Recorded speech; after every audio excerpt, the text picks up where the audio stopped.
এই ছোট ভাই দেখে শোনো, হাই এই যে আইপিএল থেকে যে মুস্তাফিজের বাদ দিল, আপনি আইপিএল আল্লাহকে পাইলে কি করতেন? হালার বলে বাদ দেয়, হালার বলে যদি পাইতাম না আমার গন্ধ বাদ দিয়ে মাইরা যাইতাম। ভাই এই যে আইপিএল থেকে যে মুস্তাফিজের বাদ দিল, আপনি আইপিএল আল্লাহকে কি করবেন? যদি ওকে পাইতাম ওকে বিড়ির পট্টি বাইজা খেলে দিতাম একবারে। কি করে ভাই আপনি হলে কি করতেন? ভাই যদি ওকে পাইতাম বুঝছেন কি পেতলার মধ্যে ফালাইয়া পেটকে মেরে লাইতাম।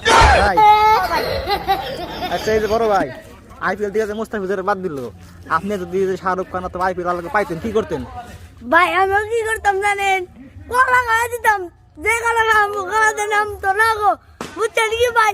আমারটা ভাই বুকে লাগছে বুঝছেন। এটা কিন্তু মুস্তাফিজের ডাইহার্ড ফ্যান, ঠিক আছে? আরেকটা ফ্যান পাইছি ভাই, আপনি যদি পাইতেন কি করতেন?